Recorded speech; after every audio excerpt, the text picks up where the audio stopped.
Good afternoon, ladies and gentlemen, and thank you for joining us for the Maloba Consulting Demo Day.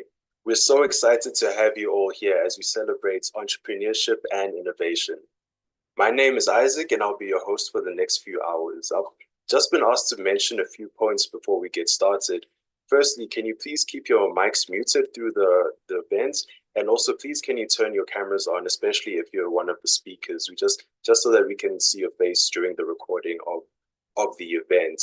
If at any time you have any questions or you have any technical issues, please feel free to put them in the chat and someone from our technical team will be able to assist you. We'd also like you to please let us know where you're from and which companies you're a part of, just so that we can use this day to network throughout the day. So with that being said, I'd like to hand over to the CEO of Maloba Consulting, Daniel Maloba. Daniel, over to you. Thank you very much, Isaac.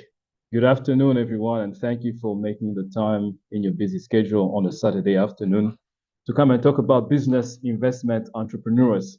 What an exciting time we live in, right? Allow me to share my screen real quick, and I will tell you a little bit more about the exciting work we've been up to here at Maloba Consulting and what we're planning to do in the near future. Maloba Consulting was born with a clear vision in mind to lift nations out of poverty through innovations, with an emphasis on African nations. The company was born from a place of great empathy toward the African continent, with the understanding that innovation and entrepreneurship are probably the most effective tools Africans need to emancipate themselves. Our vision is very simple. Is to lift nations out of poverty through innovation. How we do that with our mission is through equipping entrepreneurs with the right tools so that they may be able to think innovatively, overcoming the challenges that they may face on their entrepreneurial journey. We build them up, we help them build strong startups, we support them financially with all sorts of other resources, and we contribute so that they may be able to become agents of transformation, of economical transformation within their respective countries on the entire continent. We have a series of programs to that end, mentorship programs, incubation, acceleration, workshops, consultations, and the likes. Our impact so far, although we've been quite recent on the platform, we've been able to host a series of workshops around the theme of design thinking. We've been able to contribute in the entrepreneurship development in higher education, also known as EDI, during the regional rounds in 2023, helping students from the University of KwaZulu-Natal and supporting one student from the University of the Western Cape. We have been able to successfully host the entrepreneurship development in higher education award ceremony. We have partnered with Stellenbosch Business School to organize the Lions Den in 2023. It was a series of intense workshops where we trained more than 30 startups, more than 30 entrepreneurs, sector agnostic, to get them ready to pitch for cash prize money. Then we moved on to launching our very own investment readiness accelerator program with the understanding that there's a big gap on the market between what investors are looking for and what entrepreneurs think they have in order to consider themselves investor ready.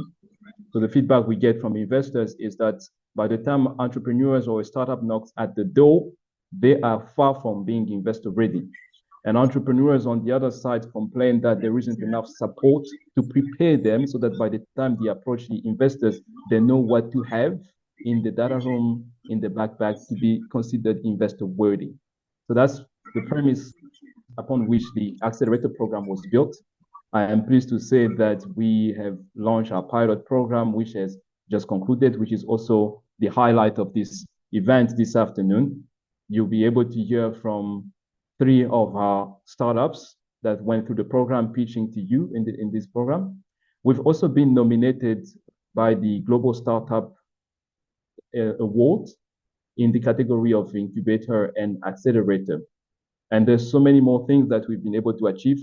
I must say, we have not been able to do any of these things by ourselves. It's through the help of people such as yourselves, ecosystem enablers, funders, investors, and partners, of whom I would like to mention in the room Ross Davey, who is representing Silicon Overdrive. I will give him an opportunity to tell us more a bit about Silicon Overdrive in the moment, but he's been instrumental in partnering with us and supporting the entrepreneurs through our own efforts. So what we do at Maloba Consulting, we have 3 verticals. As I've just shared with you a little bit, the main one being the Accelerator program, the Investor Readiness Accelerator program.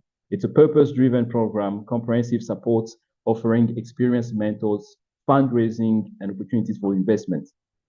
We have an ecosystem bulk of services that we provide startups to support them, but this also includes soft lending because we recognize the footprints that external investors can bring into our own local space.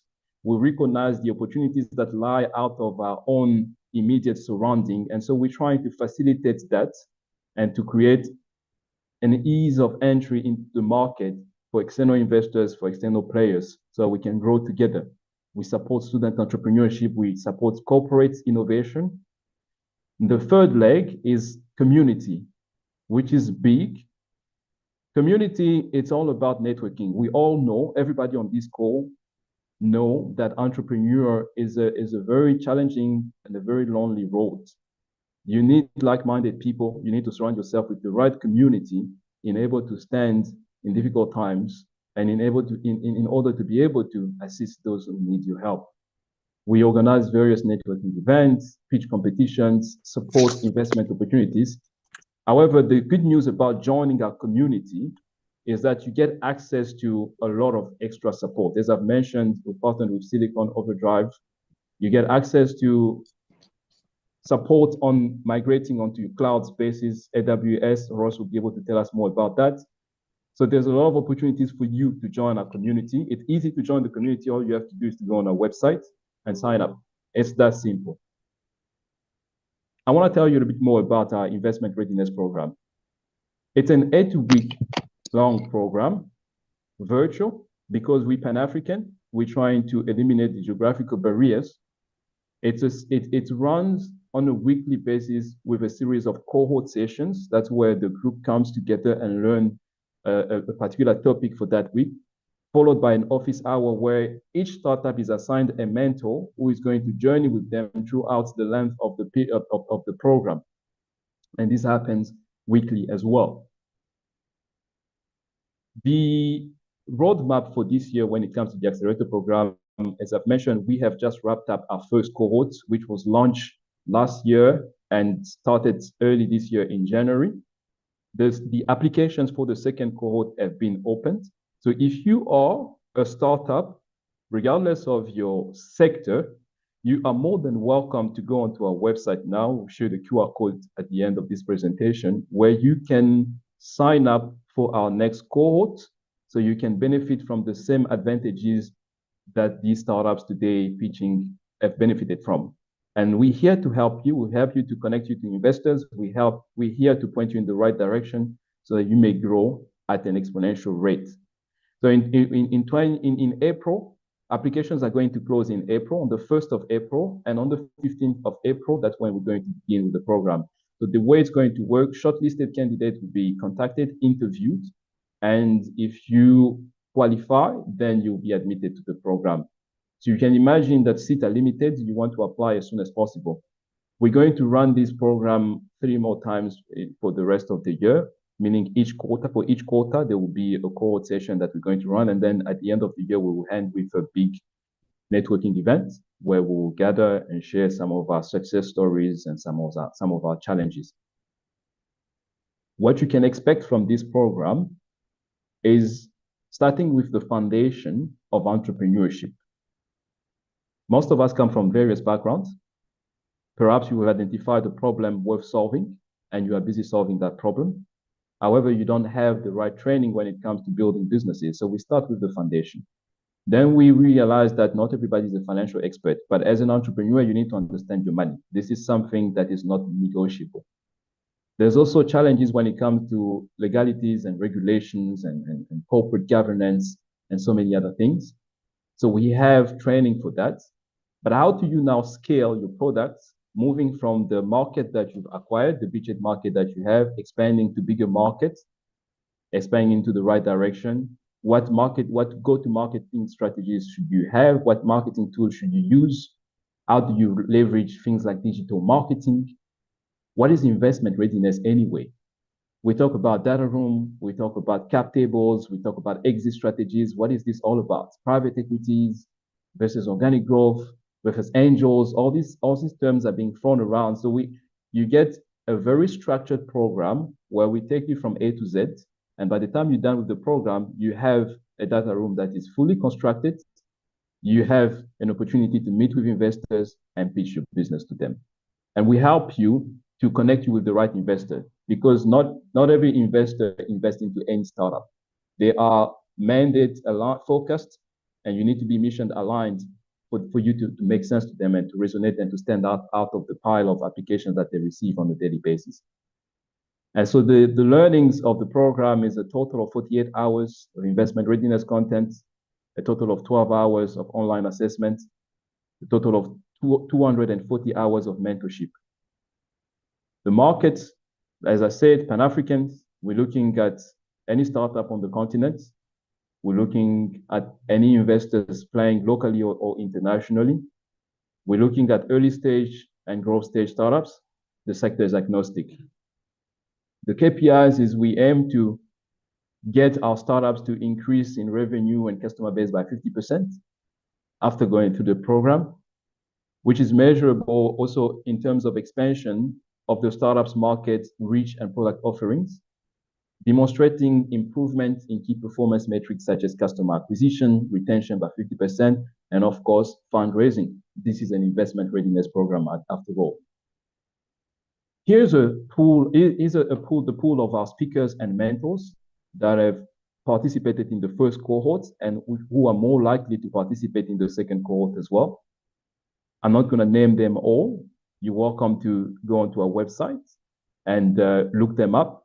But I can tell you that they comprise of experts in investments. They are comprised in expert in executive leadership.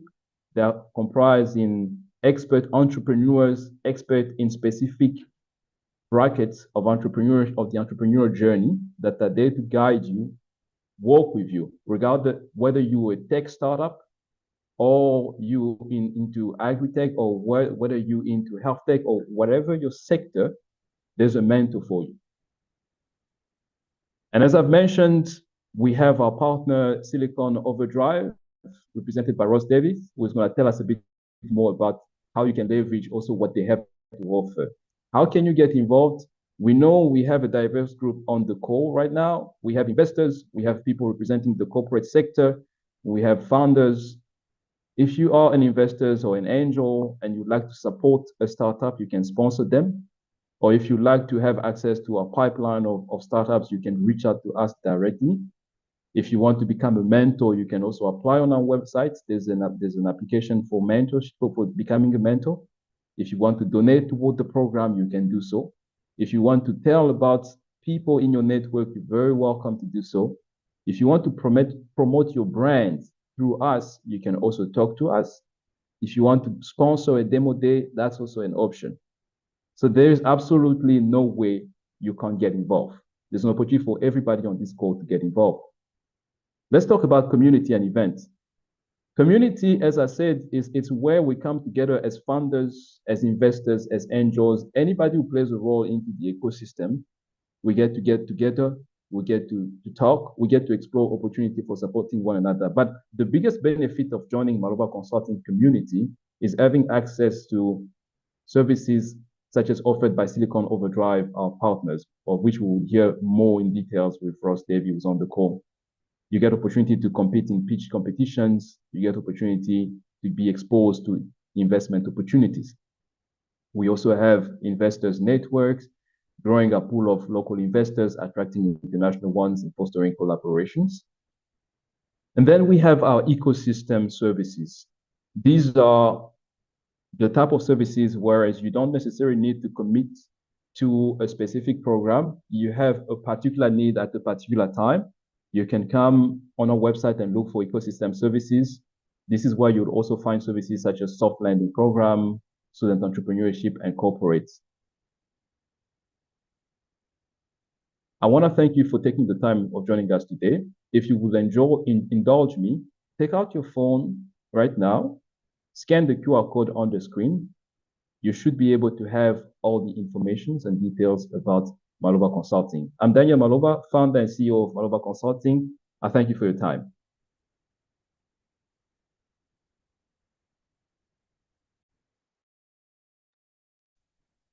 Thank you so much for that, Daniel. I believe we're moving on to the keynote for today's from Ross.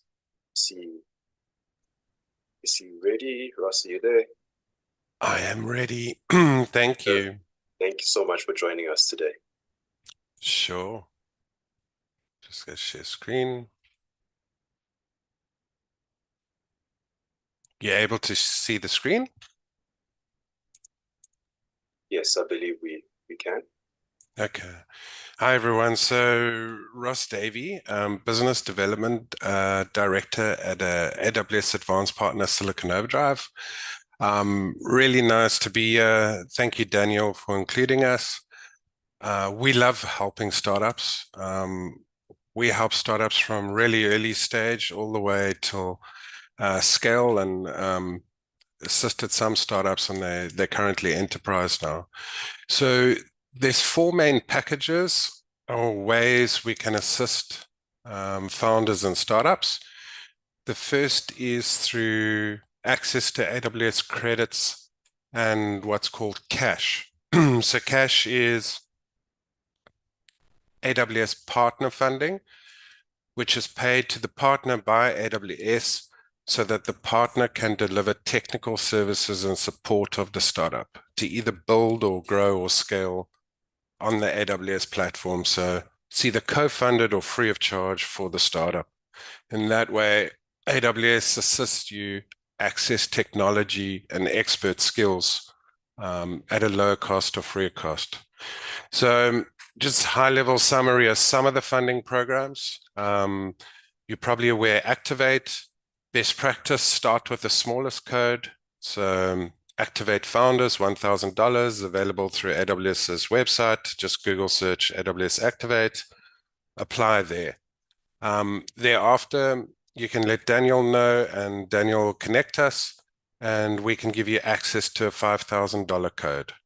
Both these codes are valid for 2 years, so you should have a runway free of charge of up to 4 years on AWS. Thereafter, you can gain access to larger codes through enabled accelerators of VCs, generally $25,000 code, $100,000 code. Please be aware that there's lots of additional AWS funding programs to support you throughout your journey. So from startup to enterprise, if you're building out on AWS at a later date in your growth and scale stage, you might want to leverage what's called incremental workloads funding. So this is where AWS gives you access to additional credits to launch net new services on AWS, say analytics for insights into your customers, or customer churn, or fraud detection. It's also for MLOps workloads, or core services from AWS to help you build out your offering and innovate on AWS. Then there's additional programs after that, including MAP, and that gives you access to large-scale funding over 3 years. The second package that we can help you access is just technical advisory. So you can access free technical support through Startup Loft, which is available on AWS's website. You can also access it through us as an advanced partner. We got technical experts, solution architects, ML, DevOps teams that are able to assist you. We assist with 2 hours free of charge support. And again, please leverage AWS Startup Loft again to access a whole host of of professionals and experts on AWS. Then if you're looking to migrate to AWS and you would like assistance from a partner to build out a best practice, compliance, scalable environment, you can reach out to us. It's a free of charge service. We will work with you or your team to architect that best practice solution on AWS, access funding to migrate you, and help your team implement your platform or application solution on AWS. Generally, there is funding we can leverage from AWS in terms of credits or cash to fully fund or co-fund our effort as the partner to assist you. And then when you're in the growth or scale stage, you probably want to reach out to us to do the technical due diligence. So a lot of startups are leveraging this as part of their DD when they're raising funding or they're acquiring customers, especially if you're engaging with corporate or enterprise customers. You're going to sit in front of a panel of their security and compliance experts, and they're going to be asking you a lot of questions. We can tick that off with you by delivering this piece of work. Essentially, it's based on the AWS well-architected framework review. So it's a set of best practices from AWS aligned to the 6 pillars. So security, reliability, performance efficiency, cost optimization, etc. We'll ensure your environment is secure and compliant. If it's ISO 27001, GDPR, POPIA, if it's your healthcare, HIPAA, PCI DSS, if you're fintech, deliver the DR backup and restore policy, make sure you can recover from any faults, part of your governance. And then very importantly, especially for a startup, is ensure your costs are optimized and efficient on AWS. Even if you have credits, you don't want to be burning through them because at some point you'll end up paying. And very importantly, you want your architecture and your environment optimized and efficient so that when you scale as you're acquiring customers and building your business, your costs are minimized and efficient. So from our side, those are the main packages we offer. Our services for these packages are free of charge from us or fully funded by AWS. So please reach out to Daniel or myself. We're always very happy to help. Startups you might know have gone through this journey, Quicket, Payfast, Electrum Payments. So there's a lot of brands or names that you'll recognize that have gone through this process with us and AWS. Thanks for your time. That's it from me. Great. Thank you so much, Russ, for that wonderful talk. I believe that there's plenty that we can take away from it. I really liked how you explained the various structures available to entrepreneurs in their development stage. And I think that really applies to everyone in attendance today and in the business world. So thank you again for your time, Russ. Thank you. Well, it's almost time for our entrepreneurs to pitch their businesses to you. But first, we're going to dive into an engaging panel discussion titled Empowering African Startups, Strategies for Growth and Investment. And this will be moderated by Nason Pillay. So Nason is the founder and the CEO of the African CEO, which is his third successful startup venture. At the African CEO, Nason and his team are empowering aspiring entrepreneurs through a multifaceted approach, hosting a podcast that interviews founders and CEOs who have successfully built businesses across Africa. He also provides access to resources, including entrepreneurship courses, plug-and-play templates, and networking opportunities. On top of this, he further provides individual and business coaching, venture development, and marketing communication services to support entrepreneurs at every step of their journey. With a deep commitment to driving positive change, Nason brings a wealth of knowledge and experience to today's panel discussion. Please put your questions for the panel in the chats, and at the end of the conversation, we'll be able to answer them. So without any further delay, Nathan, it's over to you. Thank you, Isaac.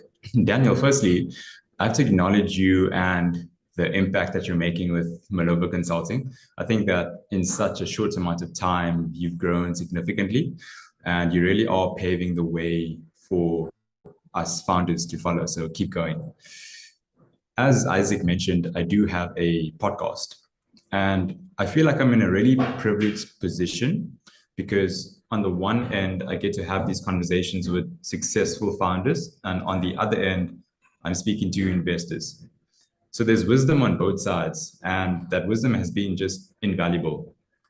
But regardless of how successful both sides have been, how big their fund is, the challenges have been very similar. And so today, our intention on this panel is to discuss those challenges and to provide some solutions to overcome them. So today I'm joined by an incredible panelist. And could I kindly ask you guys to introduce yourself and what you do, starting with you, Rosamond? Thank you very much. First of all, thank you. Standing alone of that protocol. It's quite exciting being here. My name is Rosamond Fihua. I am a startup and corporate commercial attorney who has close to a decade year of experience working with startups, helping them with legal shenanigans, in quotes. I currently help with private equity and due diligence services for different startups that I work with. And currently I mentor with Google in its Google for Africa Accelerator program. In this capacity, I provide corporate governance, due diligence, and regulatory compliance services for companies who are seeking to launch, scale, and of course, increase their impact and productivity. Thank you. Thank you. Steve, on to you. Hi there. I'm Steve. So I work as a commercialization manager at Savant Venture Fund and Incubator. I essentially work with the portfolio, helping them scale, and also help on investments and sort of all around everything. Thank you. And Amadou?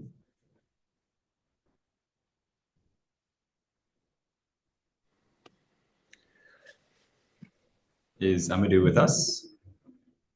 Hi, everyone. Sorry. You get me?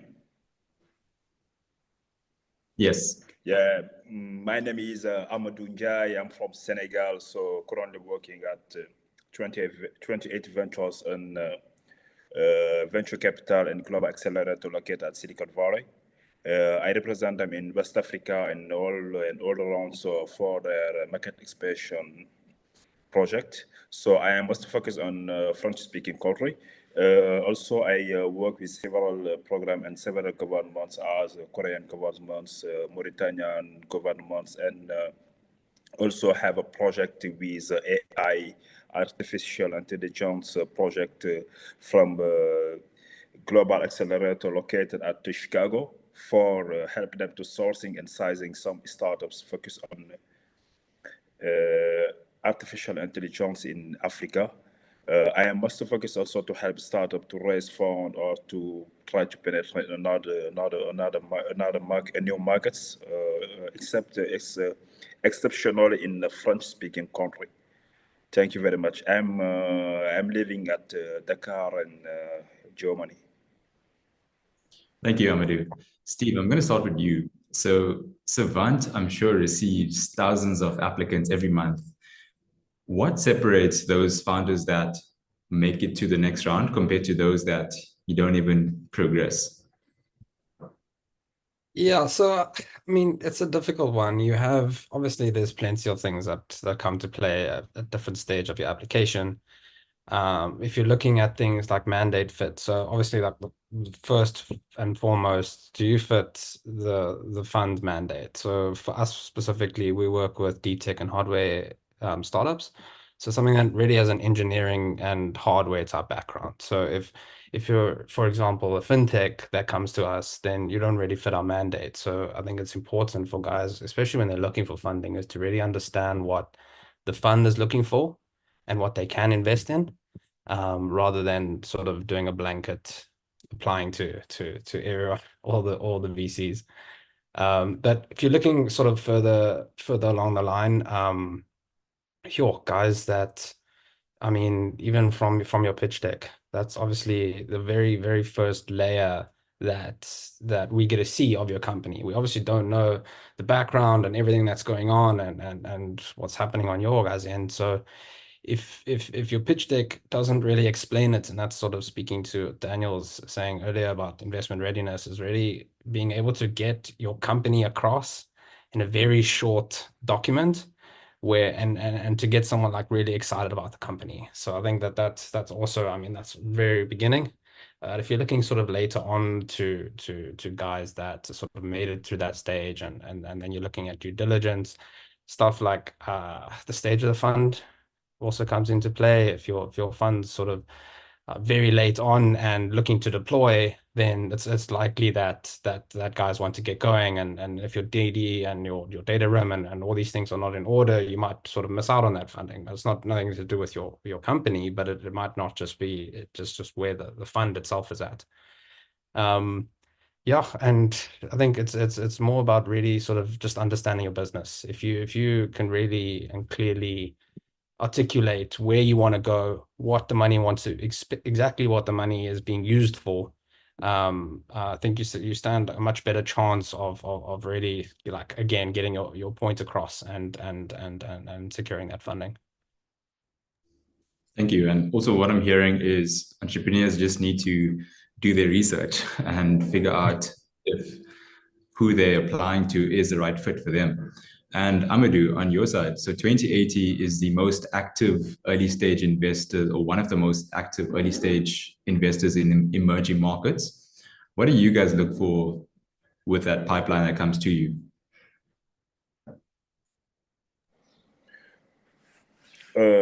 Thank you for giving a brief introduction in 2 lines about 2080. 2080 is focused on early stage startups with high growth potentials, able to solve problems and give solution, and also bring impact. So that's why we are looking. We are trying to partner with some major corporate as IFC about a project to come to Africa to select startups with a high impact, where we will try to invest and make a program for this year. So that's why I invite all startups with original ideas, with growth impact. So we'll give all the links to Daniel for this program, so for this chapter. Then, as I explained also, our goal in Africa and all around the world is to make a form of startups from zero to hero. So all startups that in our portfolio has been invested when they were in early stage. Currently, we have to exit in 2023, and also at this year we are working for another exit. So. Cool, thank you. And Rosamond, on your side, in terms of investors and founders, specifically founders trying to meet the expectations of investors on the other side, what have you been advising startup founders who are coming to you, who want to raise capital at an early stage? Thank you. Just to piggyback off what Steve has said, it's very important that one of the things I have encountered severally is that a lot of people don't begin with the end in mind. One of the questions that we always ask founders by the time they're trying to raise capital is that, what's your end goal? Different founders build with different mindsets. There are founders who build because they want to create legacy, and then, of course, keep growing from there. The founders who want to build, have something that they can sell out and put on an IPO exchange. There are founders who build and say that this is their intention. So one of the things that I always like to understand is, it's not just about having a very good product that works. And the question is, are you solving a problem that is seen as a painkiller and not a vitamin, right? The product that you're trying to build, is it such that you're thinking just beyond raising funds? I'm always very wary or founders who come to you who do not even have, they've not established product market fit. And the next thing that they are asking for is funds to do ABC. I'm like, where's your skin in the game?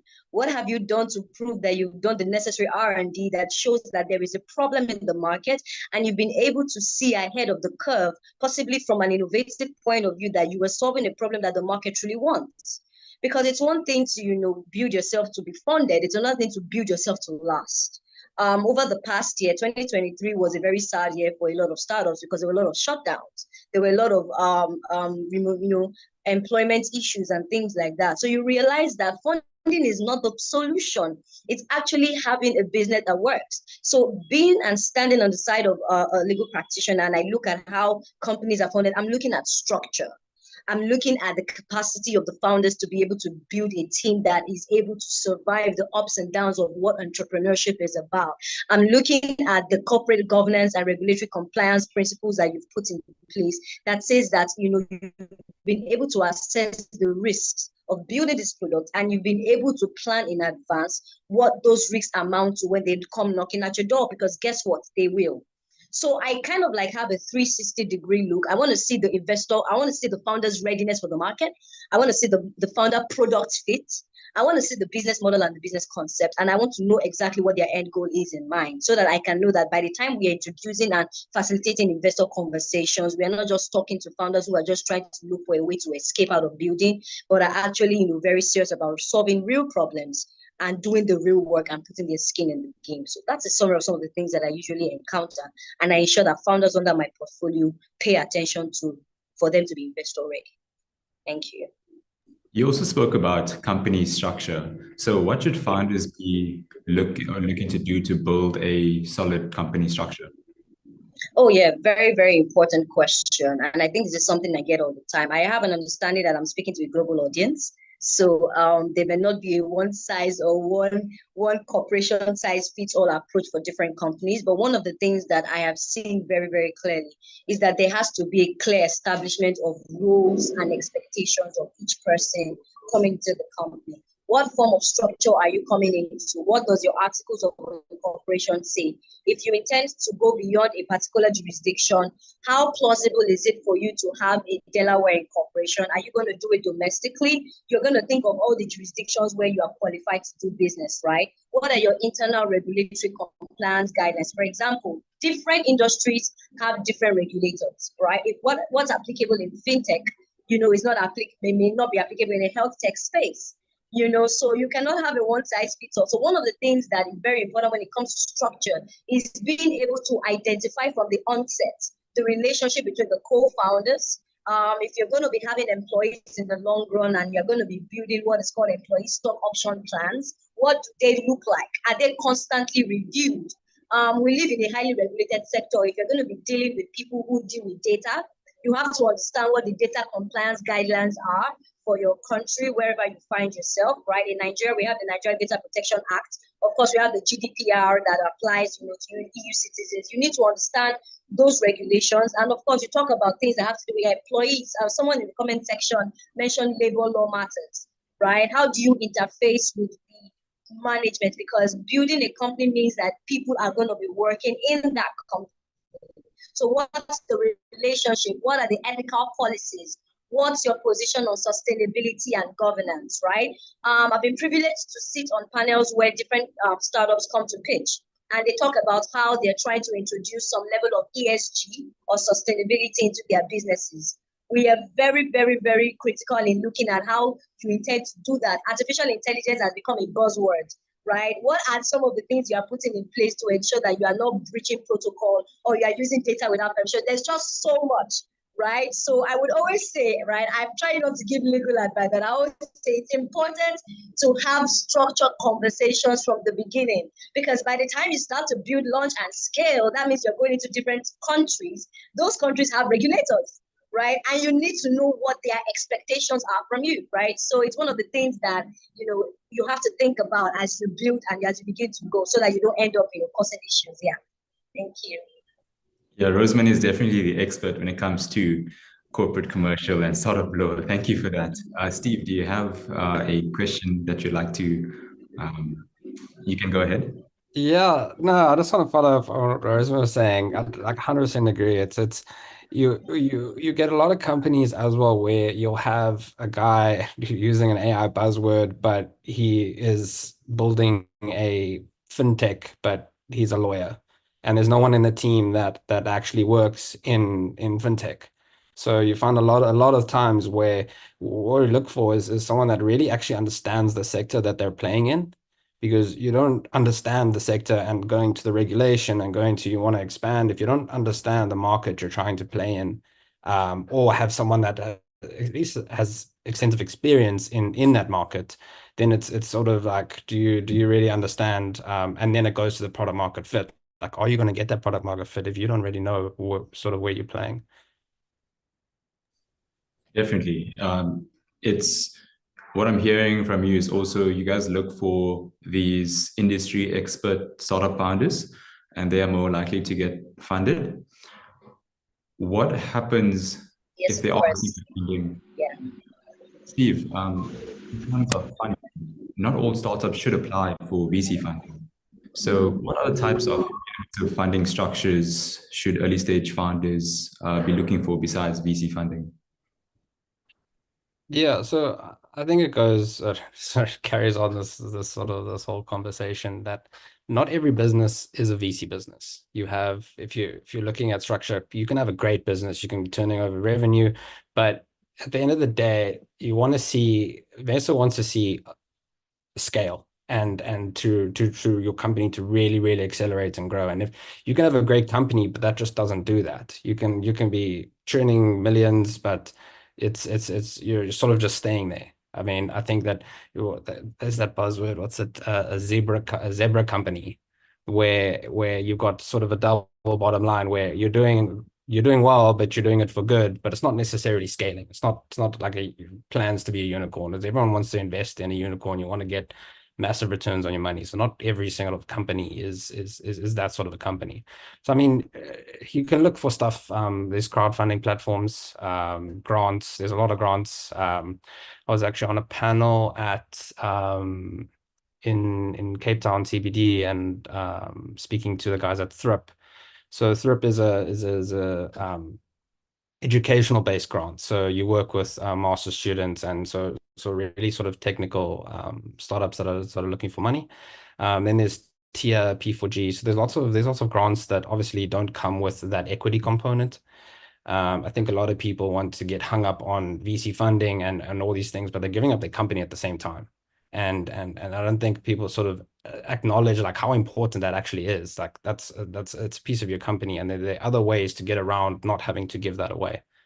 You're looking at debt funding. Obviously, only certain people can get debt funding. Also, you want to worry about that risk.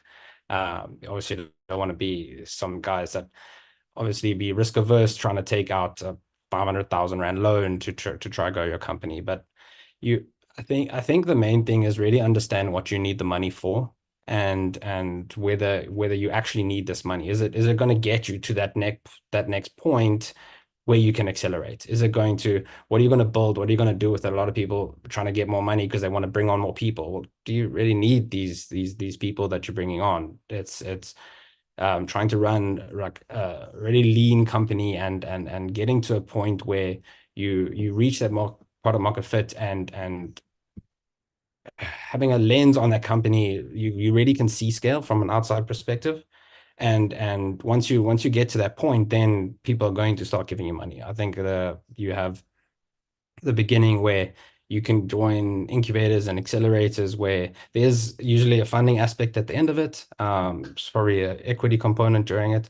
But those sorts of programs also give you like unlock mentors and access to partnerships and sort of guys that really help you grow your company and build your company out was also with drawing on knowledge at the same time. So I think there's obviously plenty of ways to do it. So you can go family and friends, bootstrapping, all these sorts of things. But I think it really comes down to like what you're looking to use the money for, and understanding is it going to get you to that point where someone's going to be interested in the company? Is it good? And to what Rosemond was saying is that what are you trying to accomplish? Is that money going to get you to that point where you can accomplish something, or is it just to sort of keep trucking on and moving? Definitely. And Amadou, so Steve was speaking about scale and investing in startups that have that ability to scale. So of course, investing in emerging markets, one of the benefits is that that ability for companies to scale for a number of reasons, younger population, countries may be rich in resources. What has 2080 been seen that makes it so appealing to invest in emerging markets?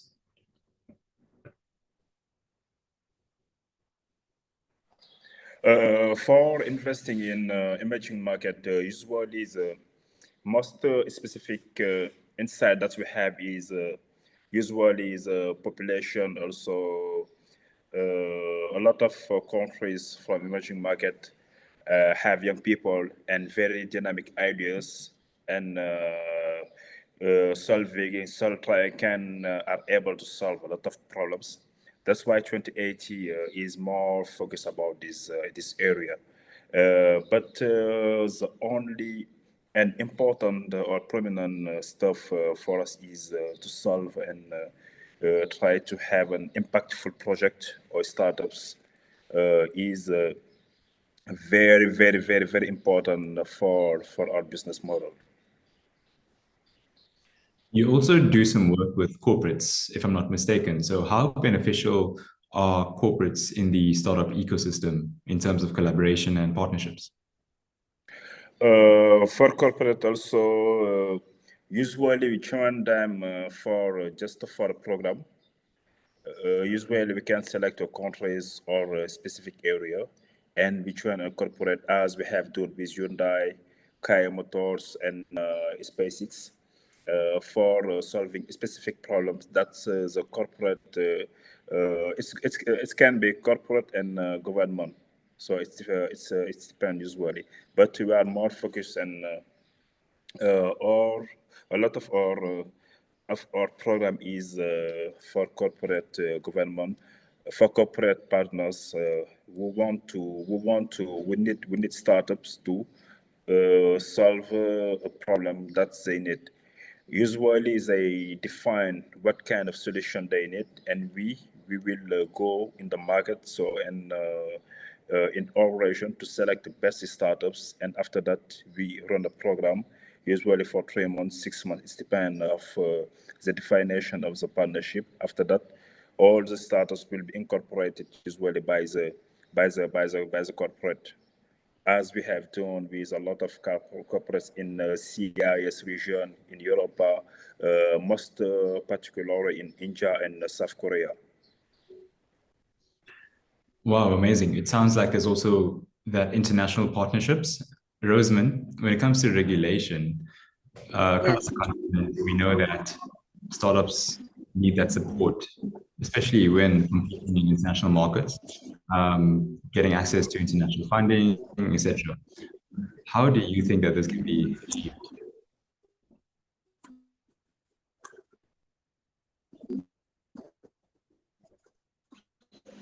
Sorry, I didn't get the question. So I just want to know Can you hear me? Yeah, we can. I think he just froze. I just want to know in terms of regulation across the continent and help from the public sector, what needs to be achieved for to allow startups more ease of access. Okay, all right.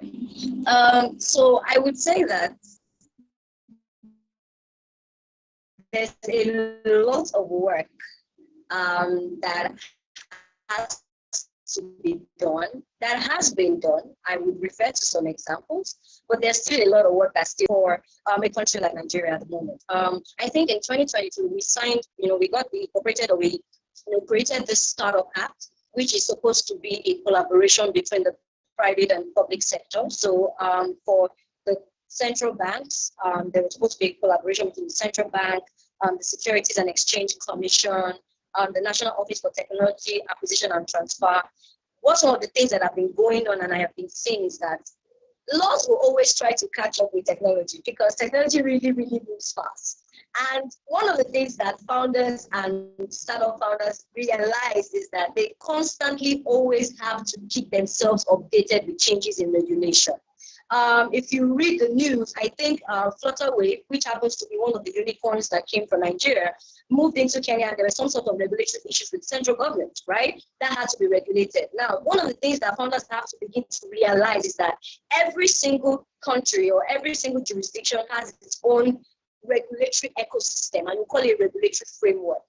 It may be overwhelming for a start, for a founder, but one of the things that I realize or I have seen that founders really have to begin to start doing is that they need to get as much information as they possibly can, so that by the time they're about to scale and move from one jurisdiction to the other, you can begin to plan in advance how you begin to collaborate with these regulators. Now, there is this mindset, and I like to break this mindset down because as a legal practitioner, I usually stand on the bridge between the founder and the government. Many times I find myself in that middle position. And one of the things that we have tried to lobby, especially from a global perspective, is that regulations are really important. We have a new AI Act now, and you have a couple of legislations that keep coming out there simply to just regulate the way business is being done across jurisdictions. And one of the things that I realize is that sometimes there is really not much stakeholder conversations with the people that these laws are meant to affect. You can wake up tomorrow and just see a regulation from nowhere, from a central bank or from a regulator saying you cannot do this and you cannot do that. And you realize that the entire business model upon which you've been building your business can be shut down by just one publication from the government. And so what happens? You now have to go back and begin to realize and begin to do so many things. So what I usually advise is that it's important to always be updated, especially when you have plans to go into jurisdictions. You need to constantly have liaison persons, even within your organization, that constantly keeps tabs on ongoing regulations, get feedback, send emails, send questions, get legal advice from people who are just registered, so that by the time you are saying you are scaling, you don't end up having some roadblocks on the way. And it's something that I realize is very important because regulators and regulations will always come up. But one of the things that you have to constantly do as a founder is to innovate and innovate proactively. It's no longer enough to just be an innovative founder. You also have to be proactive, especially when dealing in an ecosystem that can have multiple regulations and regulators at once. Finally, and as a practical response to this, when you are doing business in a sector, right, you need to identify every single regulator that is playing a role in that sector and understand what the requirements of that regulator are, so that you can incorporate that into your risk management framework by the time you are building and you are about to launch, or you are launching and you're trying to scale. Because that helps you in the long run to be able to identify potential risks ahead, so you can begin to have mitigated actions that are taken to avoid those risks. I wouldn't want to speak too much about it, but of course, maybe possibly in subsequent questions, I could give more detail. I hope that answers the question. Yes, definitely. Thank you. If I can summarize what you said, on the public sector side, you would like them to have a more maybe design thinking approach and actually to speak to stakeholders on the ground before making decisions. And on the other side, on the startup side, if I understood what you're saying, basically startup founders need to educate themselves and remain informed about policies, not just in their own country, but across other countries. Steve, so you're also involved with helping startups scale. And another challenge across the continent could be infrastructure. What advice are you giving these startups who want to scale across the continent? Yeah, so I mean, I think it 100% just follows on with what Rosamund was saying, and also what Amadou was saying is Africa with 54 countries, 1,500 plus languages. I mean, there's plenty of barriers, especially going into different countries and understanding where you're trying to play and being I think it's really about understanding the market. It's understanding exactly where the country that you want to expand into. Why do you want to expand into that country? Where do you think your product is going to go inside that country? What needs are you going to solve in that side? Obviously, looking at your economic, your regulatory, and obviously your technical nuances. Things like, if you have an IoT device or a connected device, does that where you want to go have sufficient internet connection?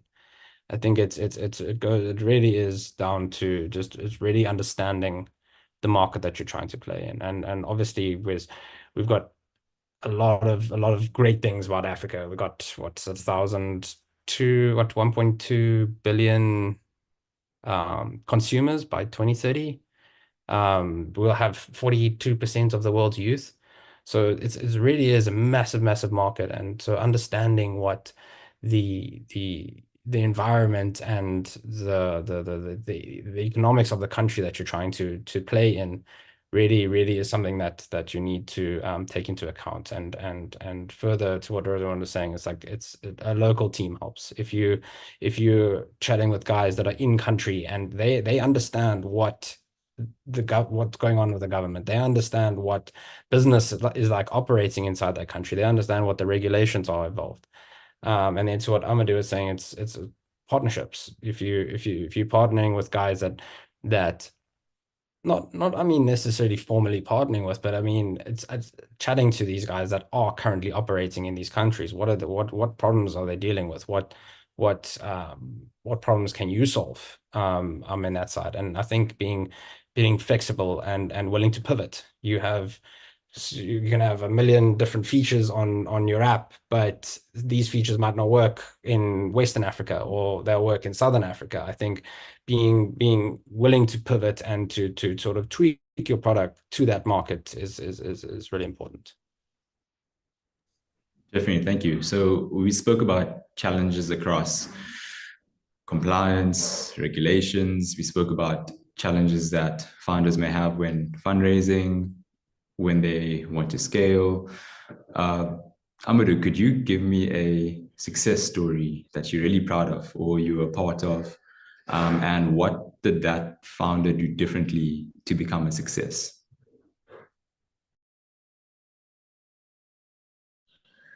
Yeah, for success story, I can say I see and I saw a lot exceptional in West Africa. Usually French-speaking countries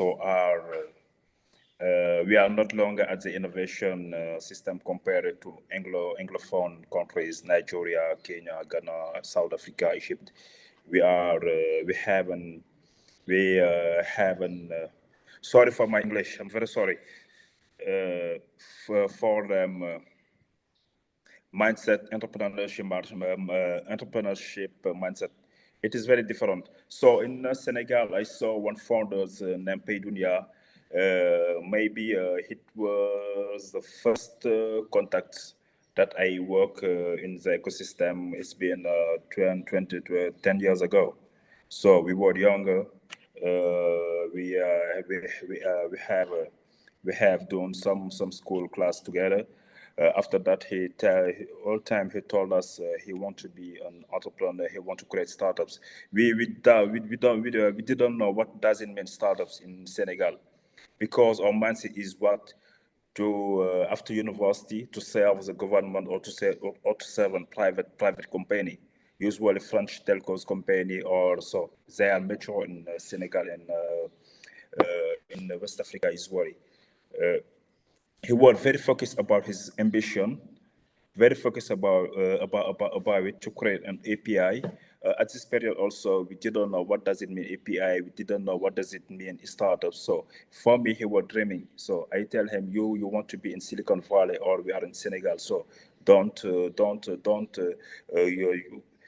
use the step after it's better. After that, he was very focused about his ambition. 10 years ago, he creates a great company named Paydunia. He was present in 8 countries in West Africa. But that's I love for he's my mentor and the first contacts that I use my I serve him as a promotion. So because his story was very fascinating, with his abnegation, also he helped us to know very well what does it mean innovation in Senegal. So I were very I was very glad for him also to follow his determination, his abnegation, uh, despite a lot of challenge that he was facing about regulations, about product to sell, also about to help people to access to another living, to innovate also. It was very important for it. So currently, he is one of the best major startups so in West Africa. I can also give a lot of example that's I meet in day to day. In sometimes I meet them in Africa. I can give example as Nigerian Kuda Bank. Also, he's very fascinating. I can use Wave, Flutter Wave, M-Pesa in Asia also I met Animoca brands. A lot of stories that I met so in sometimes in my work, and all of them have a particular story, and they all start with a lot of problem, but they were very encouraged by her dreams also to create a better world, and currently we can say in all continents they are the measure of the best, just for the abnegation is a determination. Wow, amazing. It seems that you spoke about a lot of traits that these individuals had, that drive, that ambition, determination. And they also saw things that maybe nobody else saw around you at the time, more than 10 years ago, specifically in Senegal. Rosamond, being a part of the Google Startup Program, what could you share with us in terms of a success story? Okay, all right. And I love how Amadou has really shown that the lines or the thread runs really deep. One of the things that you look out for successful startups are built by resilient founders and resilient teams. Teams who have been able to incorporate agility into their business model, teams who are able to innovate with the trends, and who are also able to rapidly bounce back from hiccups, and teams that think ahead of the curve. They are able to see ahead and forecast, because one of the things that founders find themselves having to do over a repeated cycle is that they constantly have to put themselves in the shoes of the customer.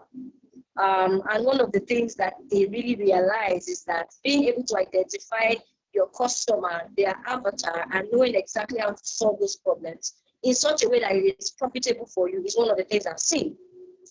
The second thing that I have also seen is that there's a lot of technical know-how from the software building and development team to the, please can you confirm if you can hear me? I want to be sure that I'm audible. Yes. All right, thank you. Sorry, I'm having a little bit of challenge, but I do hope that I'm getting across.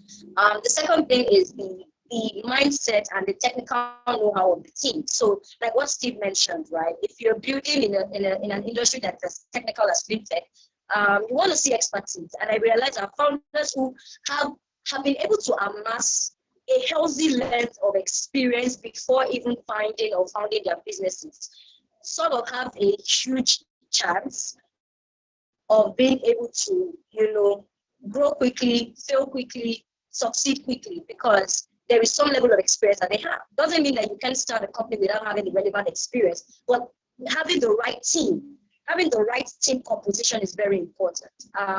It's a critical factor to look at, and it's one of the things that I have seen that I've been able to differentiate successful founders from struggling founders, to be honest. That technical know-how, the capacity of having somebody who's experienced in that field, agility, the ability to quickly innovate, and sometimes pivot if necessary. We all know the story of Samsung. Began as a grocery store, here we are having multi-devices, technology-driven devices. So it's about being able to innovate fast. I would say the final thing is also being able to have integrity and character when it comes to running the businesses of your company. Speaking from a corporate governance perspective, you can be very, very tempted to do some less than ethical practices by the time you begin to reach one level or the other. And I've seen that successful businesses that have been able to outlive and outlast themselves and also break even with have internal ethical practices. They have whistleblower policies. They have very good corporate governance framework. There is a clear reporting schedule. There are checks and balances. There is a board that monitors the company and are able to look at when there are challenges, and those challenges are solved on time, right? So there is the personality of the founder, there is the personality and the mindset of the founding team, and there is also external regulatory oversight and internal oversight and compliance as well. These are some of the key things that I have seen that are general among companies that find themselves funded and are able to actually grow rapidly. Those are some of the key things that I see. Thank you. Thank you, Rosamond. Steve, do you agree with that framework that Rosamond gave and all those traits from the team to expert founder to the ability to be agile? What else could you add? And could you also share a success story? Sure, she covered everything. I think, yeah, it's really having, as you said, it's not necessarily the founder that needs to have that expertise, but if you surround yourself with a team that has those expertise, then you'll be fine. We have guys, obviously being a deep tech and hardware startup, I mean, venture fund, you have a lot of technical guys, PhDs that aren't necessarily the best businessmen, and so bringing on someone to run the company, to be the CEO while they can be the CTO, I think it's being moldable. It's really understanding what's best for the company. And I think sort of to the success story and things is you have to think of guys like Shola at Paystack, where I was at an event where he was talking on Thursday, and it was just passion. I mean, it really was. He really, really loved what he did. He built things for MTN and got paid next to nothing. He built a Dropbox and put it on open source software just because he really wanted to build something to solve an issue. I think it's people get lost in, I need money, and this company needs to grow, it needs to grow. These things need to all get done. But if you really, really love what you're doing, you can convince anyone to give you money. I think it's you love what you're doing, you have the technical expertise to do it, and just that passion around it. It's really something that you can see as just looking at the company or chatting with the founder. You can really see that this guy is really someone that you should watch out for. Maybe the company he's building right now is not what can get funded, or maybe it doesn't really fit, but this guy is someone that's obviously that's someone that you should definitely watch out for. I think and then it's also getting advice. Not everyone knows everything. It's if you're struggling with something, going to these sorts of events and being on panels and networking events, like just chatting and sharing your story with guys that are obviously struggling and doing the same thing that you're trying to do. I think understanding that you're not alone in it really, really helps you get to that next step. Maybe they've gone through some particular problem that you've had and they know how to work it out. You can solve your problem much quicker than trying to sit and try solve everything on your own. If you don't understand something, ask. I think it's a big thing with the network and the entrepreneurial ecosystem, and everyone trying to build, and everyone wants Africa to be this next Silicon Valley. Like everyone here wants to help everyone. VCs want to chat with VCs. If you don't have a particular, if you don't suit our mandate, for example, and you suit someone else's, cool, shoot over the pitch deck to those guys and say, look, come check this guy out. It's really interesting. And I think everyone wants everyone else to grow. And I think being a part of that environment and really immersing yourself in that environment will really help. Yeah, amazing. That's a good last point on asking for help and support. I think as founders, even myself, when I was starting off, finding help was difficult and challenging. But once I did find the tribe, it became much easier to get that support, the firsthand feedback, firsthand advice. So thank you for that. I'd like to also open up the Q&A session. So are there any questions? I'm just looking at the chat. No questions, guys. Do you have any questions for our wonderful panelists?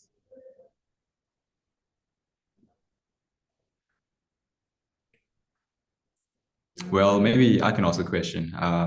Steve, where does Savant get their money from?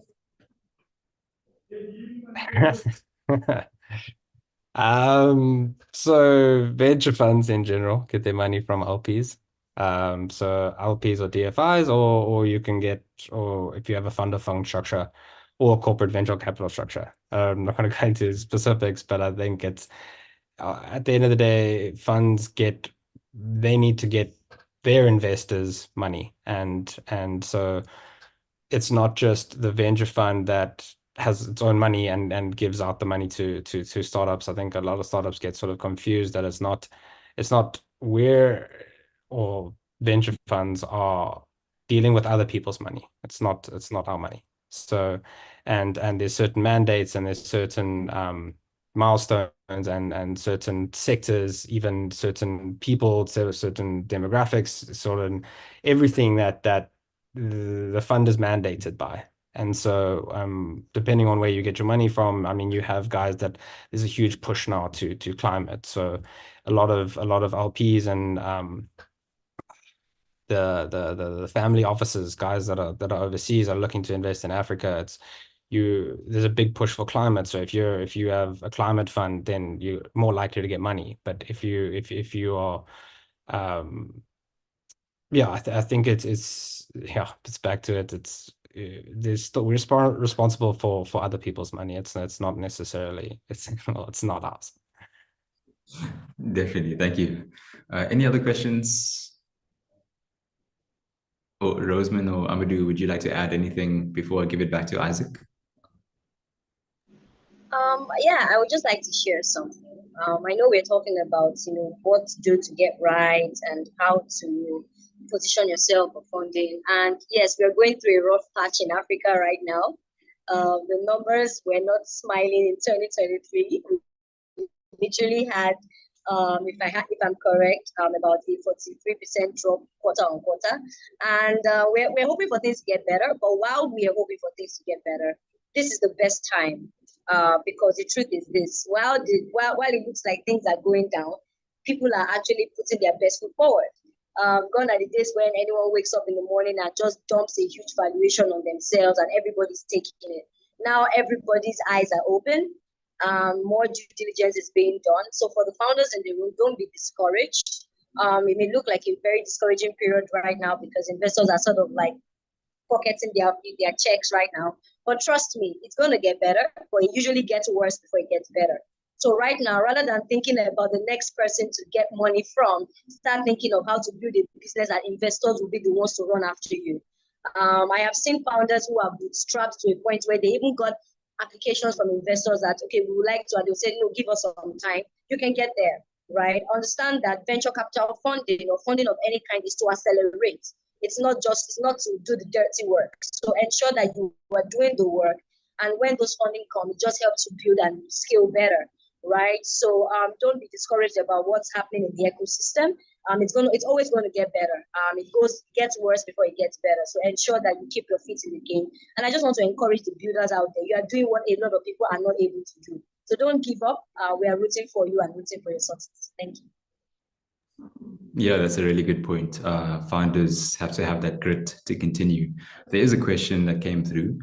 What is the best lesson you learned last year around the recent startups failing and being closed down? For example, Dash from Ghana.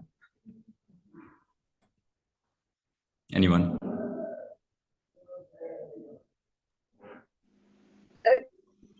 I think I've spoken before, but I think this is personal to me because I remember when the news came, we were all upset, honestly. And one of the things that I would say, please how do I say it in a way that I wouldn't sound very harsh?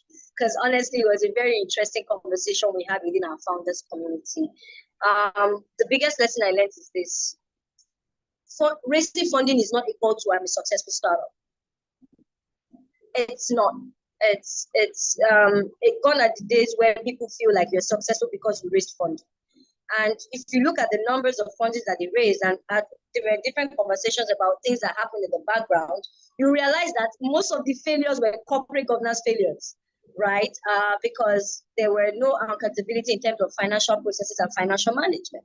So I would just say one lesson that I just learned, and I think that everyone possibly saw, is that it's not just about the funding, it's about the sustainability of the business and what's happening behind closed doors.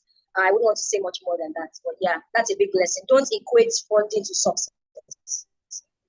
Yeah. Really good point. Really good point. Funding doesn't mean success. You still have to use that money to grow your business and your startup.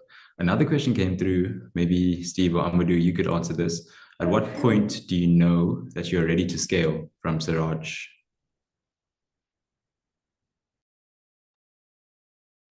Oh, I'm happy to jump in here.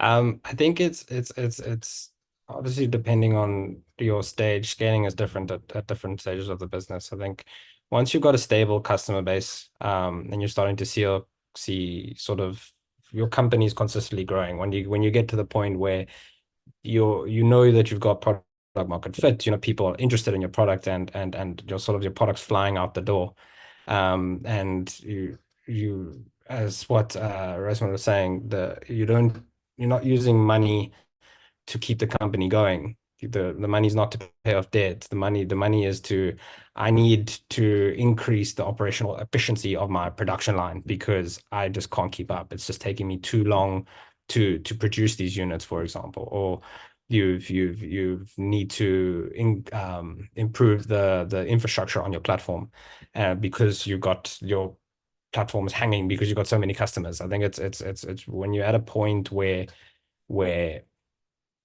you've got that product market fit, you know that you're definitely solving something in the market or solving something that people really want to be solved. And you're getting that revenue, you're seeing that constant growth. That's sort of at the point where you know that, I mean, for some sort of capital injection would really accelerate you instead of just sort of keeping you at some constant point.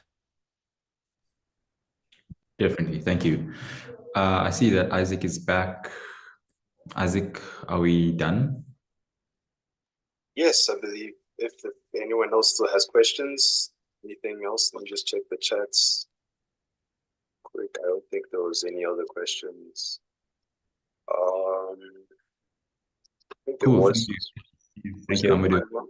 I think to Amadou, can you define impactful projects that that you are referring to? I think that's the last question. So Amadou, can you define impactful projects that you are referring to? Sorry, I can you repeat, please? Sure. Pabalelo was asking to Amadou, can you please define impactful projects that you are referring to? I think the ones that you mentioned, that you were speaking about earlier. Maybe just name it. So what impactful project that I try to define? Yes, like maybe the projects that you've worked on or you've assisted, if I'm correct. So for it, honestly, it depends of the corporation and the definition that we have with the partners. So with a partner or the government, usually it's different because the corporate enterprise are very focused about economical background, or they want to invest for get back equity. It's different for the government. We try to solve a problem. As for example, I can give example with the government of Senegal. I worked with them previously when I worked at Start Bootcamp. The only impact that they want to solve is what is agrotech. they need to have to do the Senegal's Silicon Valley of startups, but just focus on agri-tech. Then that's it's very different sometimes with the sectors, with with the field and with and with the corporates. So just want to just want to give point that all of them is very usual, is very impactful, and it is very it is very also it is very passionating also, because each program have his own story, his own also motivation. So, but just I can say in my background, a lot of our startups, usually in Africa, have an ambition so to solve a great problem that we are really facing here. Okay. Okay. Thank you so much, Amadou. To Nathan and to the rest of the panel, thank you so much for your time. We do need to move on, but thank you so much. I think there were many insightful points that were made, and I hope that we can each take them into our businesses, startups, and into our industries, so in our environment. So thank you very much for your time. So it's almost time for the entrepreneurs to pitch their businesses. But before we do that, may we please take a quick group photo? I think you should see a prompt on your screen. Please turn on your cameras just for a few more moments, just to allow for the picture to be taken. I think, has it been taken? Are we good? Let me just check the screen. Yeah, no, thanks, Isaac. I think we good? just need All right, a few more, great. we should need, just need a few more people to click on allow. Apparently, I'm being told that a few more people just need to click on allow. Okay. And and then that's it. So we're good. Just give it 2 more minutes, please. Sure. Yes, let's try this again. Apparently, there was a technical fault, I'm being told. We're gonna try it again. Please bear with us. Let's if you see the prompt, just click allow with your camera on.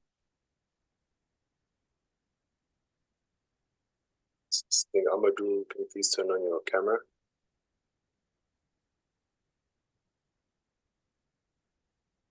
Keep it coming. Keep it coming. Maybe there. Amazing. Thank you, Isaac. Great. Thank you very much, everyone, for that. Right. So now for the moment we've all been waiting for. Our entrepreneurs have been preparing for this for the past few weeks, and they're really excited just to get in and to present their businesses to you. So I'd like to introduce to you Frank Obambi from Zandu.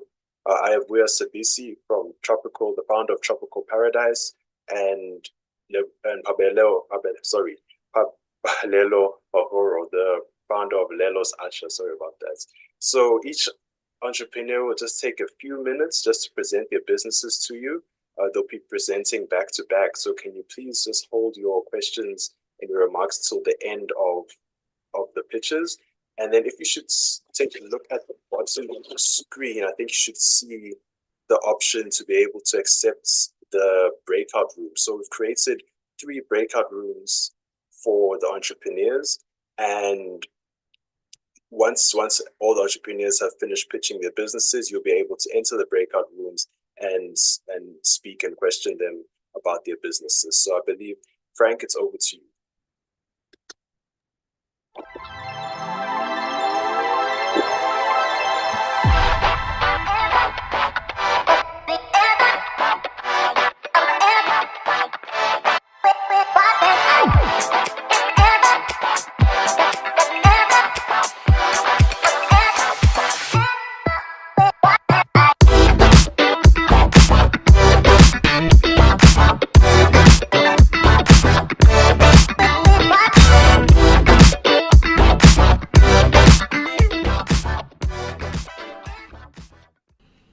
We are Zando, and we are here to help eradicate poverty in Africa.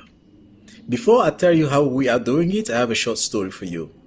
In January 2021, a good friend of mine, Tobias, launched a fintech solution. It was a startup. They have one single mission: how to help African traders and merchants trade within Africa at lower rate. However, by the time we reached December the same year, my friend's business startup has to close. The reason behind closing was simple. There were not enough transactions within Africa to process at the level of sustaining a business. That is the problem we're solving in Africa. Our solution is a borderless, geographically borderless B2B marketplace, which help traders from any point in Africa to trade with each other. Manufacturers in Africa to actually take the advantage of the entire continent. You just have to wholesale something from Rwanda. You can actually have buyers from all over Africa using our platform. To get back to my friend Tobias, in June 2022, they decided to launch another business. This time they literally trading. They buy medical equipment from global suppliers to supply them to African hospital, African institutions. They are doing all this from Rwanda.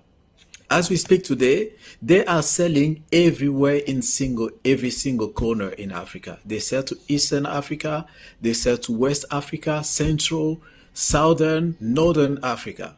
All of this thanks to Zando. Because selling on our platform gives them the opportunity to connect to anyone, regardless the country where they are in Africa, regardless of that country. How big is our market? Is a market with 2 trillion US dollar. But in this total addressable market, we have the potential to capture 50% of it. We can get 50% of it only because currently we have the only one who allow African businesses to take the advantage of the entire African market through our platform. We are reaching the markets through several means, including the social media, the digital marketing, performing huge high-level SEO, Google Ads, content generation, you name them all. We have 3 main earning models. We earn model by commission for every single transaction completed on the platform. We also charge the sellers the right to sell on our platform. That's annual subscription fees. We also sell the ads on our platform for anyone who would like to let the market know about what they got for the market. Last year, we have a growth rate of 20% roughly, a burn rate of 7.2%, and 50% in gross margin, in profit margin. We do not have currently what we can call direct competition within Africa. However, we face this direct competition from the international players. So which means in our market, we still have pretty much upper hand what is come to our competitiveness. The company started back in 2020 when we first registered in the Netherlands. In 2022 March, we finally started to onboard the local vendor with our most advanced product, which we actually show you today as our platform. In this year, 2024, our focus is to penetrate the rest of the Africa, which we call peripheral Africa. We have meaningful partnership for now. For example, we signed a partnership with Aramex for logistic, fulfillment, last mile delivery, which is very significant. We also have a partnership with NetBank, for example, to supply us with escrow accounts to provide more layer of security on the payments happening on the platform. Our team is great, and we have shown so far that we are apt for the job. Coming next on Zando is actually our payment system, internal one. We are having the payment system under control on our vertical. We're asking for 36 million, which will be divided 9 million per every country we are. Those are the big countries like Nigeria, South Africa, Kenya, and Egypt. And thank you very much. If you want to know more about Zando, please scan this QR code to get to me. Thank you very much. We appreciate your time.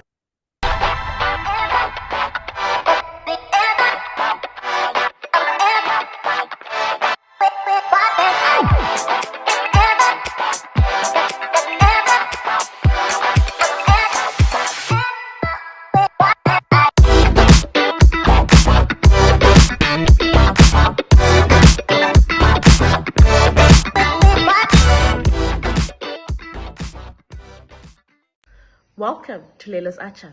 We are Acha Redefined. What is Acha? Acha is a staple of South African cuisine, but say the word overseas and many people will stare at you in puzzlement. Did you know it's a proudly South African invention coming from India? However, the availability of high-quality Acha products in Africa presents a significant challenge due to various factors. Issues such as inconsistent production methods, inadequate quality control measures, and limited access to modern preservation techniques contribute to the inconsistency of Acha quality. In terms of our value proposition, we recognize the untapped potential of African culture and cuisine as a powerful economic driver. We are empowering individuals to create sustainable livelihoods and uplift communities. What is our market looking like? Our total available market, with a growing interest in African cuisine worldwide, extends beyond South Africa and Africa at large. We are looking at a total of $5.9 billion US. In terms of our service available market, we are looking at expanding to the entire South Africa and Southern African region, where we will broaden the market reach. South Africa has a total population of approximately 60 million people. We are looking at $500 million US. In terms of our service obtainable market, currently we're focusing on Gauteng and Western Cape, which are densely populated regions with a high consumer spending power, where it provides a solid starting point. Gauteng sits with over 15 million people and Western Cape with over 7 million. So we are looking at $10 million US. We recently showcased at the Global Entrepreneurs Conference in Cape Town. You can find us at various spaza shops in the regions. We've also partnered with 3 restaurants where they have agreed to showcase our Acha as part of their condiments.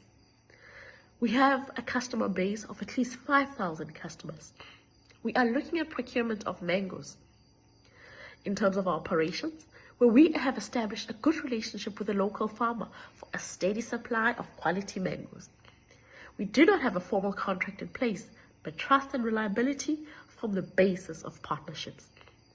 Mangoes are shipped from the local farmer to Cape Town and Johannesburg, where we utilize courier services to ensure that timely delivery to maintain freshness and quality, procurement of ingredients such as oil, garlic, and chilies, and packaging of material, where we utilize a graphic designer to create appealing stickers for branding and packaging.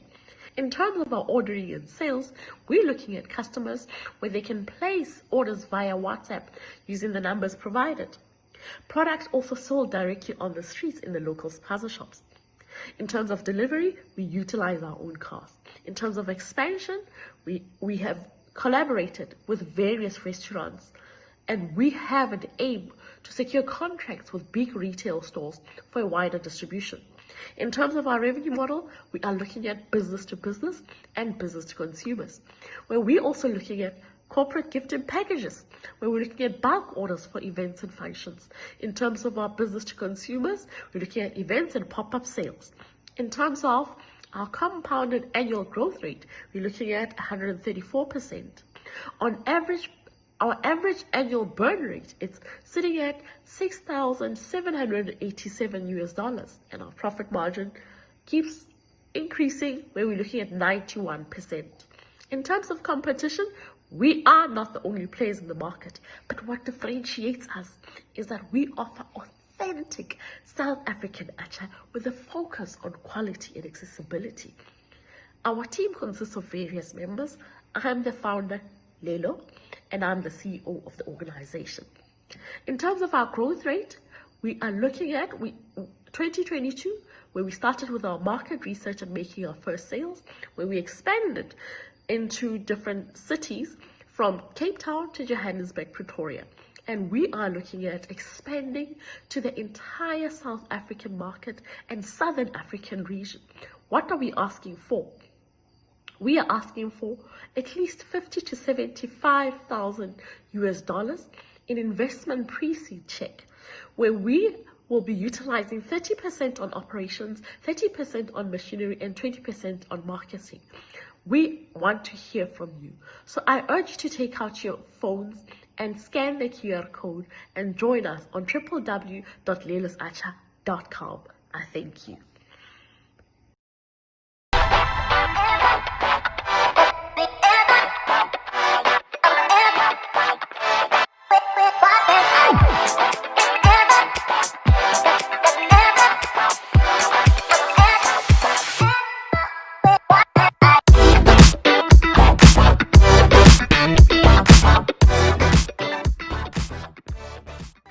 This is Tropical Paradise, and today I would like us to get into the world of Sarah. Sarah is an ambitious student. Like many, she juggles a super demanding academic life and a part-time job. When it is time to fuel her body with the right food, she realizes that she has no access to healthy food. When she does find the healthy food, it is severely overpriced or it tastes like rabbit food. So she goes for the unhealthy food, which in turn makes her feel sluggish and weakens her immune system. Sadly for her, she happens to live in the unhealthiest country in Africa, where access to healthy food is very scarce in university spaces. Her future is crumbling, all because no one understands the importance of eating healthy when trying to achieve big goals. After being a Sarah myself, Tropical Paradise was created. We offer access to healthy, delicious, and affordable food options, mainly focusing on smoothies. We um, we are on site and we offer delivery to the nearby faculties. We buy our fruits at their ripest and we freeze them for the seasonal menu. Our smoothies are made from passed on family recipes. Introducing the heart of our operation, the smoothie packs that ensure consistency in every smoothie sold in our mobile bar. And this is how they're made. We bargained for the season's end ripe fruits from local farmers or fresh fruit markets. Those fruits are then cleaned, they chopped, and they measured into smoothie packs. The smoothie packs are then transported to our mobile kitchen and they are blended for Sarah. This has been our journey since 2019 and we are ready to grow. Starting as a small student-owned business and we want to end as a big industry player and we want to end up as a big industry player. Um, this is where we started our journey and yeah, we would really like to grow. The question is why now? And I'd say the world is becoming more health conscious. I'd really want to know why not now? We have sold over 3,350 smoothies and we have served four big corporate companies in Durban.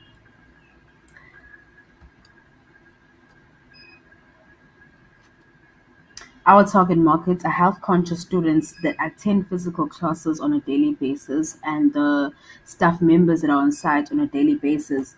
Our goal is to reach 100 sales per day per campus.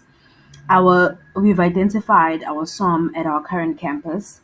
Our expansion plans include pursuing 11 university campuses in KZN, and beyond KZN, our vision extends to the entire South African market with over 30 additional campuses that we could potentially establish our presence in. Our competitive advantage is that our products are accessible, they're healthy, and they are delicious and freshly made. And these are our channels for our smoothie packs, starting from our smoothie bar on wheels, going to our office smoothie bar, which is used to cater to the corporates that prioritize employee wellness. We would like to get into the retail products as the business grows, and we also sell our products through wellness events, vegan events that could be physical, that could be on outside or indoor. So that is where we channel our smoothie packs. This is an average profit for a smoothie pack, as you can see. And these are financials over the years of trial, error, learning, and implementing. And as you can see, we are ready to grow. Yes, we've experienced a few bumps along the years, but we have found our way through, and this is how we would like to keep it and keep on going higher. meet the A team. This is where all the magic happens. This is the team that brings the essence of what we do, which is making the best smoothies in the whole entire world, consistently.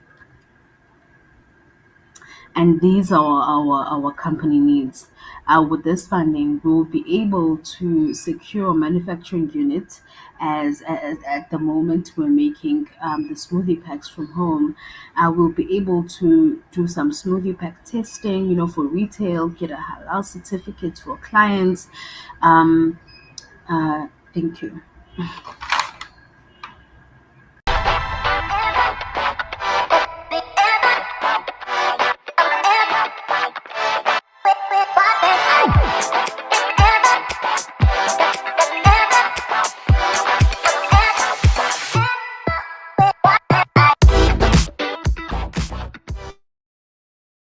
Great. So thank you so much to Frank, to Lelo, and to Ayabuya. So as I had mentioned, the entrepreneurs are now waiting for you in their breakout rooms. So I believe there should be a prompt or an option at the bottom of your screen to be able to select which breakout room you would be able to enter, you would want to enter, and you'll be able to go in and just have a conversation with the entrepreneurs. If there's something that you found interesting, please feel free just to raise it up with them and just have a good discussion with them. So we'll take, I think, the next 30 minutes or so just to go into each breakout room. You just have the freedom to choose whichever one you want to enter, and you'll just be able to speak with the entrepreneurs as soon as you're inside. So please just take the next 30 minutes to do so. And yeah, I'll see you back here very soon.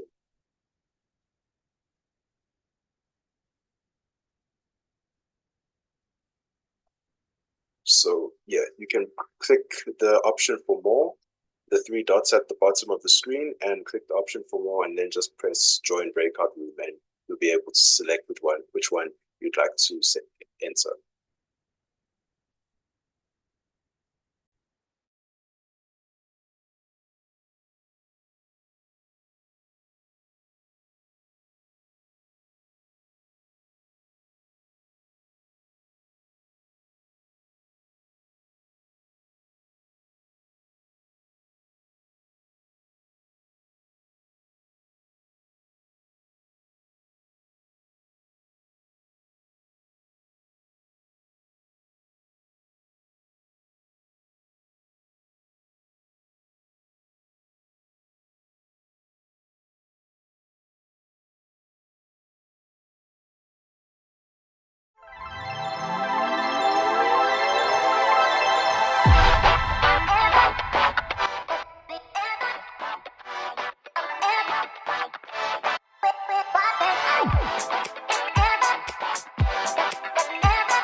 Hey, Steve, I have Dikopo, I have Spamantla, and Rosemont here.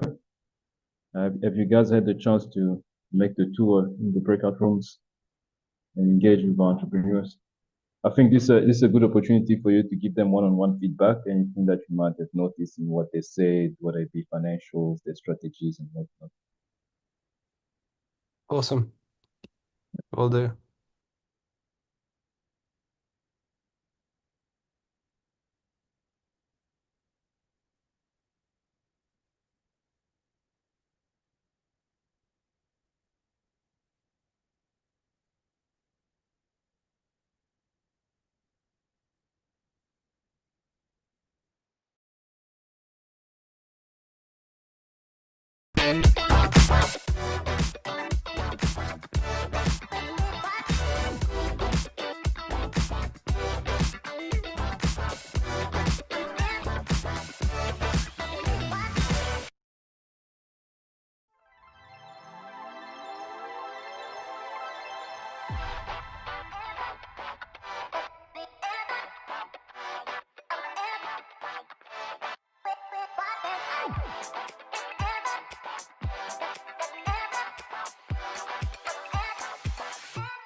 It's a discussion. Hi, Isaac. I think you can just make a round in the breakout rooms and let them know that we're about to close them.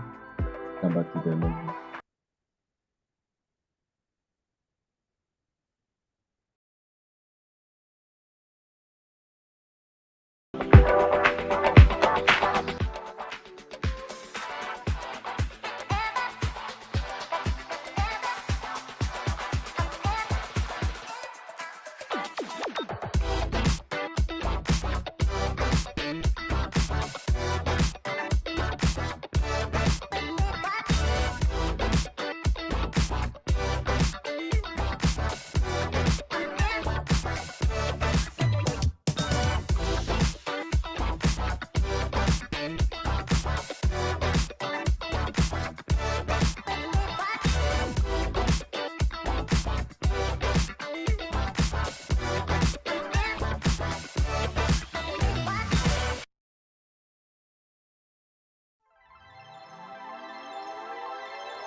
Welcome back, everybody.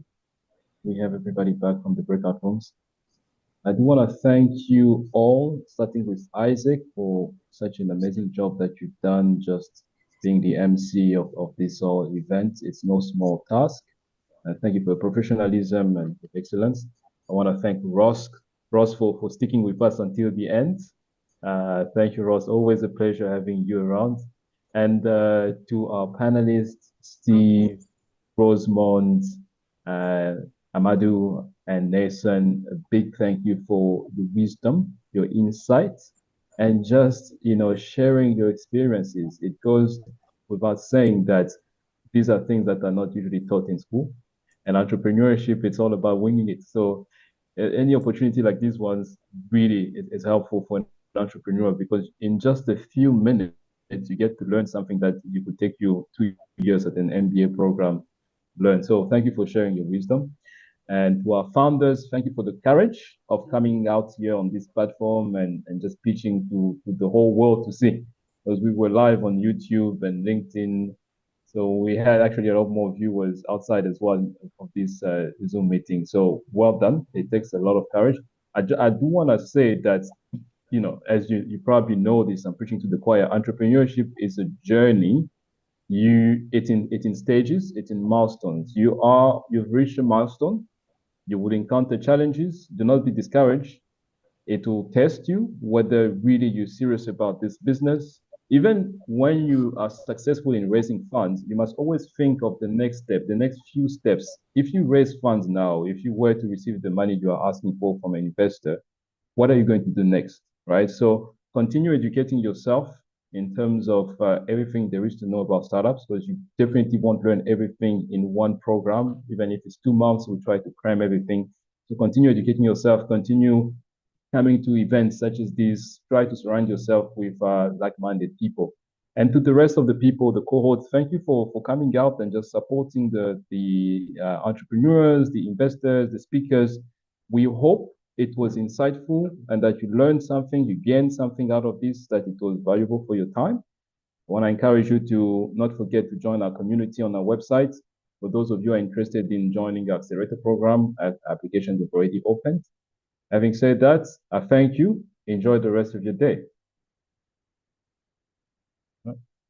Thank you Thanks, so everyone. much. Thank you and goodbye. Cheers. Thanks, Daniel. Bye-bye. Thank you, everyone. Bye, everyone. Bye.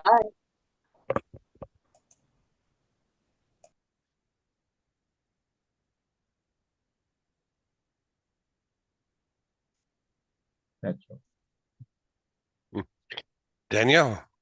Yes, Ross. Yeah, Thank sure. you. You Thank you look so much for your smart. time. Yeah. Thanks, man.